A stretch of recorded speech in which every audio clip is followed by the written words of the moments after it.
3, 2, 1. Hello and welcome to the All Things Fulfilled channel. This is William Bell, and I'm excited to bring you another message from the book of Ezekiel as we are looking at a pattern that is laid down from the destruction of the temple in the 6th century BC, and showing how we can extract from that some illustrations on time and various other concepts related to the fall of that temple so we can use them here. So if you haven't watched the first video, we encourage you to watch that so that you will be able to see everything. This is actually the second time I'm making this video because I don't know what happened technically. Some things, I had some glitches, and so I had to go back and redo this. We'll try it again. Now, I believe we left off in verse 9 where the text says, "My eye will not spare, nor will I have pity. I will repay you according to your ways, and your abominations will be in your midst. Then shall you know that I am the Lord who strikes." So as we were pointing out before, here is God as he talks about bringing in the judgment against them. And he says that I will not have any pity. I will repay you according to your ways, and your abominations will be in your midst. We'll talk about those abominations a little bit later. And then he says, you will know that I am the Lord. So this is how he was going to manifest himself so that they would understand and know how he was the Lord by the judgment that he was bringing upon the city. Verse 10 says, "Behold the day, behold it has come. Doom has gone out. The rod has blossomed. Pride is budded. Violence has risen up into a rod of wickedness. None of them shall remain. None of their multitude, none of them, nor shall there be wailing for them. The time has come, the day draws near." So what we have is God saying, behold the day. In other words, this day has come upon them. The time is so near that he uses language that indicates that it has already come. It has come, he says. And this is language that is also used in the New Testament when he will say that the time has come for judgment to begin at the house of God. And if it begins with us first, what will the end be of those who do not obey the gospel? And so that's 1 Peter chapter 4. Violence has risen up into a rod of wickedness. None of them shall remain, none of their multitude. So this is God speaking about the fact that this judgment is going to wipe out all the rulers and none of their multitude, as well as the people, none of them. And there was going to be no wailing for them. The time has come and the day has drawn near. Then in verse, and that's part of verse 12. So he says, "Let not the buyer rejoice, nor the seller mourn." Generally, people would be going about like they did in the time of Noah and in the time of Lot, where it says they bought, they sold, they gave in marriage, etc., until the day came or the flood came and Noah entered into the ark and the flood took them all away. Same thing with Lot. They ate, they drank, they planted, they built, they bought, and they sold. Well, he's saying, let not the buyer rejoice because they're not going to be able to sell their wares in the merchant place. They're not going to be able to sell their goods. So he says, let not the buyer rejoice, nor the seller mourn because there are no goods for them to buy. Because anything that was going to be worthwhile, especially if it was foodstuffs, etc., they were going to be gone. So they wouldn't have the opportunity to conduct business as they normally would. And you find that kind of language also in the book of Revelation. For example, if you go to Revelation chapter, I think it's in both chapter 6, but also in chapter 18, notice how he talks about the commerce there and the lack of commerce in connection with the fall of Jerusalem, which is Mystery Babylon in the book of Revelation. He says, "For all the nations have drunk," this is verse 3 of chapter 18, "of the wine of the wrath of her fornication. The kings of the earth have committed fornication with her, and the merchants of the earth have become rich through the abundance of her luxury. And I heard another voice from heaven saying, Come out of her, my people, and lest you share in her sins, and lest you receive her plagues. And so what's taking place, and let's drop down to verse 11 and 12. He says, and the merchants of the earth will weep and mourn over her, for no one buys their merchandise anymore. So the city was going to be so devastated, so destroyed, that they wouldn't be able to do any commerce.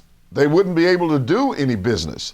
Merchandise of gold and silver, precious stones and pearls, fine linen and purple, silk and scarlet, every kind of citron wood, every kind of object of ivory, every kind of object of most precious wood, bronze, iron, and marble, and cinnamon and incense, fragrant oil and frankincense, wine and oil, fine flour and wheat, cattle, sheep, horses, chariots, and bodies and souls of men. All of the things that drove the economy of Jerusalem. He says, you're not going to be able to do that when this destruction came. And that's the same concept that we have in Ezekiel chapter 7, when he says, let not the buyer rejoice. You remember when James made a statement concerning that, when he said, go to now you that buy and sell, and say that we will continue here a year. We will buy and sell and get gain. And so he said, for what is your life? It is even a vapor that appears for a short time and then vanishes away.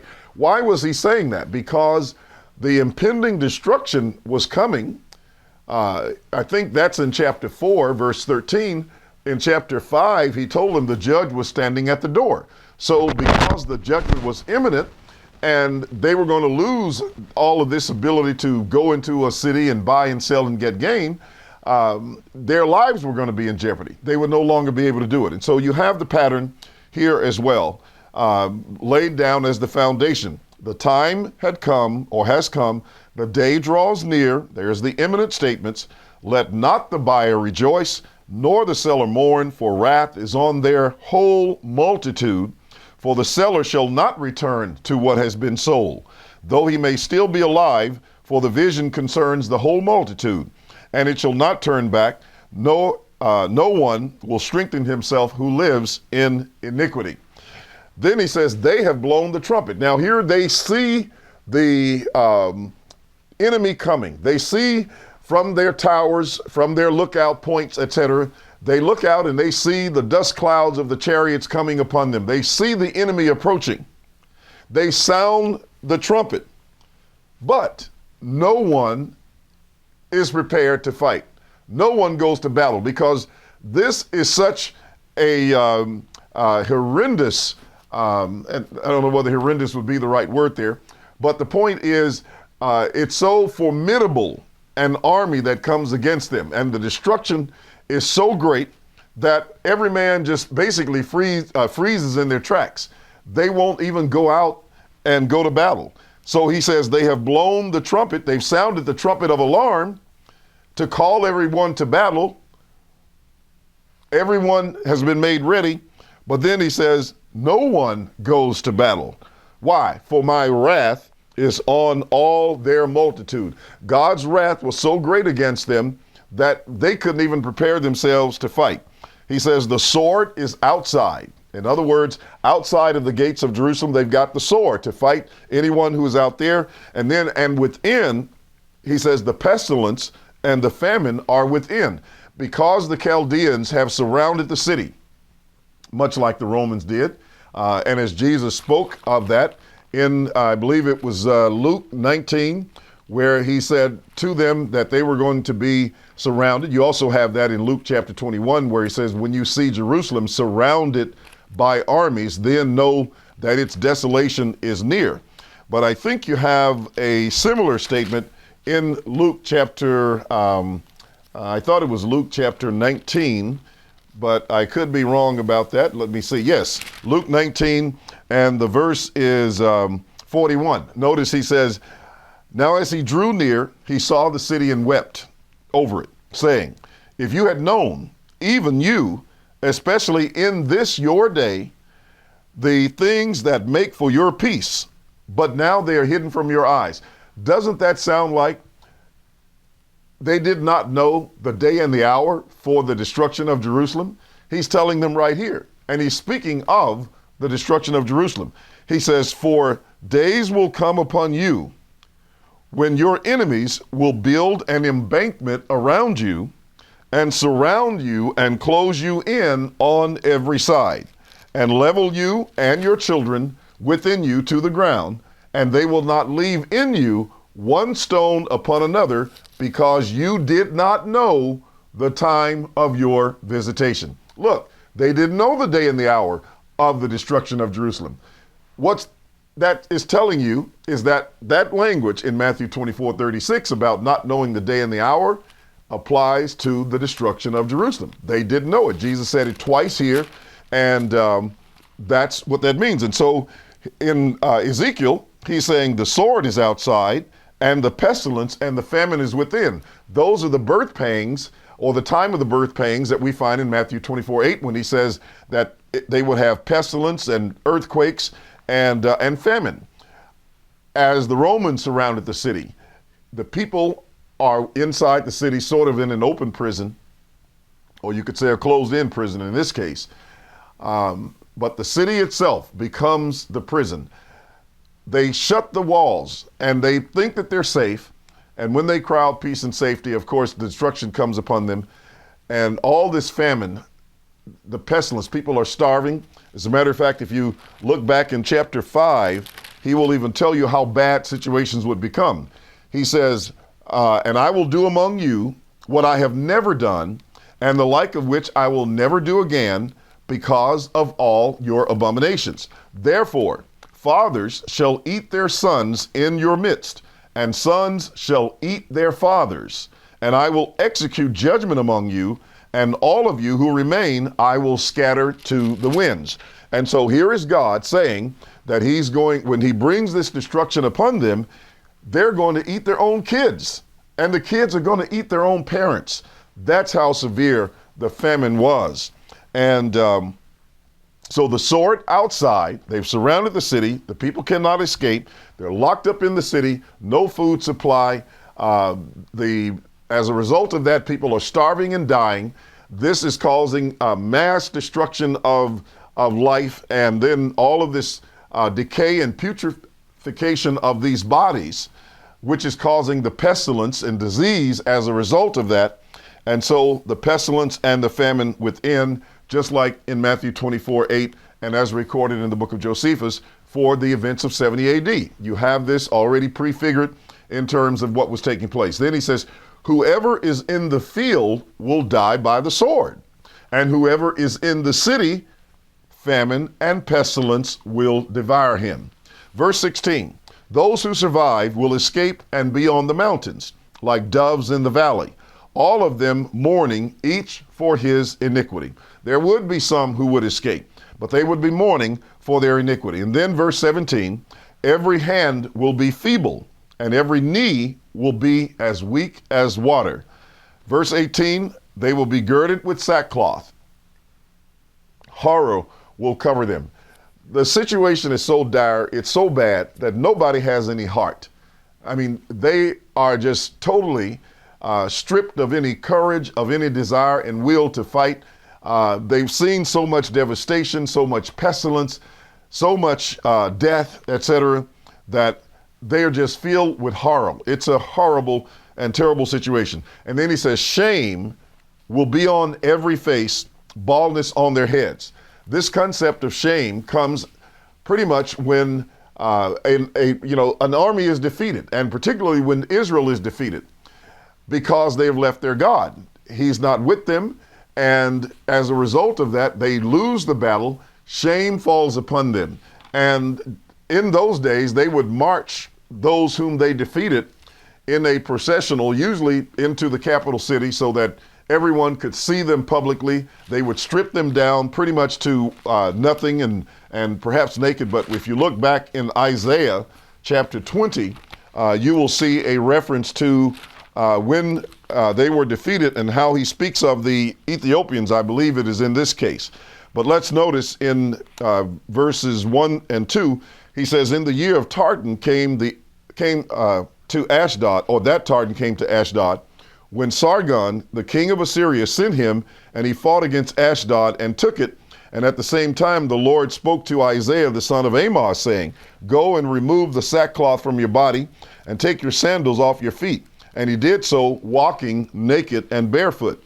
Then the Lord said, just as my servant Isaiah has walked naked and barefoot 3 years for a sign and a wonder against Egypt and Ethiopia, so shall the king of Assyria lead away the Egyptians as prisoners and the Ethiopians as captives, young and old, naked and barefoot, with their buttocks uncovered, to the shame of Egypt. So that's how they were humiliated in time of war, when they were defeated, marched in a procession, half naked or naked in public, so that their defeat could be on public display, and the shame of all of their warriors and all of their people who were humiliated and taken captives would be seen.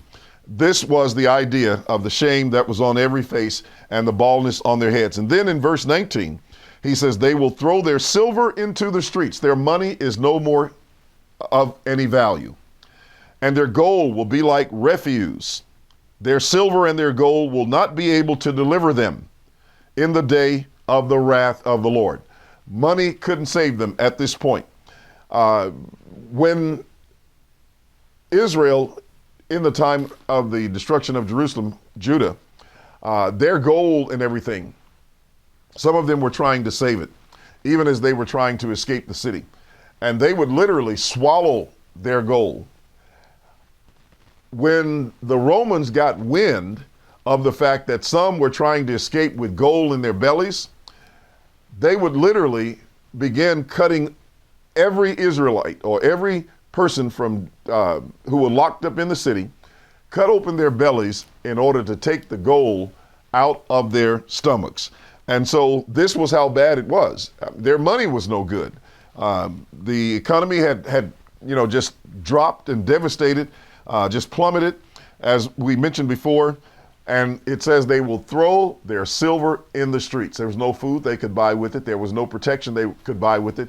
It was no good. It was an impediment to them. And he says their gold will be like refuse. Their silver and their gold will not be able to deliver them in the day of wrath. They will not satisfy their souls, nor fill their stomachs, because it became their stumbling block of iniquity. You see, when they were partying, having a good time, using their money to buy idols and to do everything except serve God, it came down to a point where he said, your money is no good.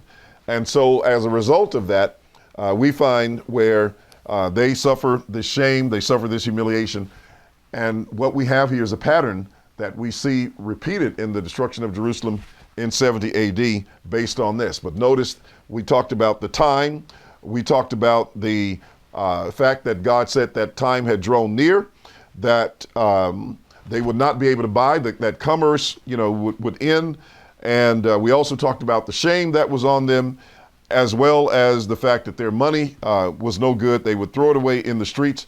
And he said that when all of those things happened, then they would know that I am the Lord. And that was how God was manifesting himself, who was not visible, but was every bit involved with the events that were taking place, so that Israel could know, so that he was the Lord and was the God among them that they had forsaken. But he was stamping his imprint on them with the judgment that he brought, so that they could know that he was the Lord, and that they would wise up and eventually return to him as a result of that judgment. Well, that's all that we're going to share in this video. We'll come back in the next video and deal with the remainder of the chapter.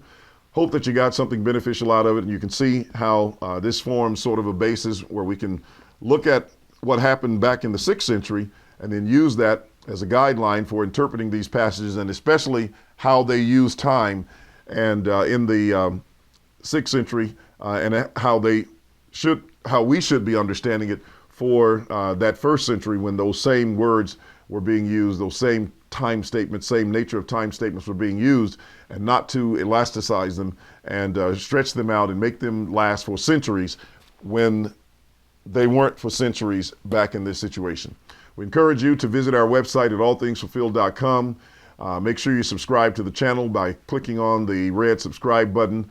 Also click the bell so that you'll get a notification for every video that we do, and you won't miss anything. Watch them at your leisure, of course.